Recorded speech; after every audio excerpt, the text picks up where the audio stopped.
Representative. And Stephanie, here with the other side of this debate is Lynn Paltrow. She is the founder and executive director of National Advocates for Pregnant Women. Good morning.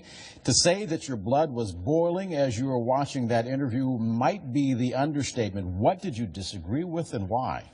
Well, this is a law that isn't only about women who use illegal drugs. It's a very broad law, which really is to say that upon becoming pregnant, doctors ought to say to patients in Tennessee, you now become eligible for prosecution for the crime of fetal assault. But I think what you heard Stephanie asking is a very legitimate point. If a mother is dependent on some type of narcotic, why shouldn't a doctor be able to take measures to protect the unborn fetus? Well, as the American Academy of Pediatrics says, of course, doctors and the mothers themselves want to take measures. Those measures are not putting a prosecutor in the prenatal exam room or in the delivery room to decide whether what your care was appropriate and what care you should have going forward. So if this bill isn't the solution, what do you propose? There are an awful lot of people that always argue that I don't like what you're doing, but then people say, okay, what's the alternative? So what do you propose? Well, two things. One is we know that many physicians and prosecutors and drug court judges absolutely have no training in what addiction, who the women are who suffer from it.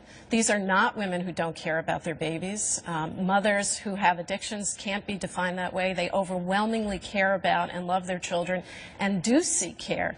You cannot create treatment by throwing people in jail. One of the things, if I may, that was a concern, this statute does not protect you from arrest if you are in treatment. It's called an affirmative defense. You get arrested, and then you can argue that the treatment you sought or are getting could prevent you from going to jail. We called the drug treatment court in Nashville, and we said, do you allow people who are already in the system, not pregnant women, not mothers, but people who've actually committed crimes, do you allow them to get the treatment that is known to be best for narcotics addiction? And they said no. But the question always has to be asked, what about the baby? I have held these border babies in my arms, some of them addicted to crack when they're born. Who protects them? Well, the best people to protect them are their own mothers, and you cannot. Let me finish. But substance-addicted mothers, and at that point, there is very little argument. Some women who are addicted to substances do not have the mental capacity at that point in time to even make a decision one way or the other than trying to find the next fix. Well, that's a wonderful stereotype. It does not. It is a stereotype. It's a fact for some women.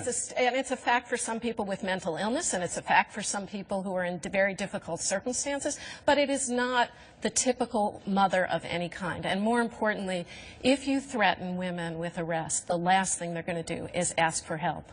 If you tell them that by being honest with your doctor, you could go to jail, and if you enter methadone, Suboxone, or any other maintenance treatment, which is what the Office of National Drug Control Policy says is best for babies and pregnant women, under this law, you still go to jail. Because what they're saying is, number one, drug courts will not to the treatment that's best for babies, and number two, if you're in that treatment, it's not a defense because it's a treatment that's ongoing. We should, if they're right, if health care for pregnant women and people who have health problems is best addressed by prosecutors, then we should have diabetes courts and pregnancy courts and high blood pressure courts so that we can ensure that people get the treatment they need because somebody is standing over them. So you want this done away with completely? Absolutely. There is no role for prosecution in prenatal health care. No middle ground? Middle ground is health care. That's what the American Academy of Pediatrics and the Office of National Drug Control Policy, the drug czar, said in Nashville just the other day. Health care, addiction is a health problem. Pregnancy is a health condition. You do not make people healthier by saying we're going to put you in jail if you don't get treatment that for many people is not available in the first place. Lynn Paltrow, as we indicated going into this segment, it is sensitive on both sides. She is the founder and executive director of National Advocates for Pregnant Women. Thank you very much for being with us this morning. Thank you. Sinn Féin leader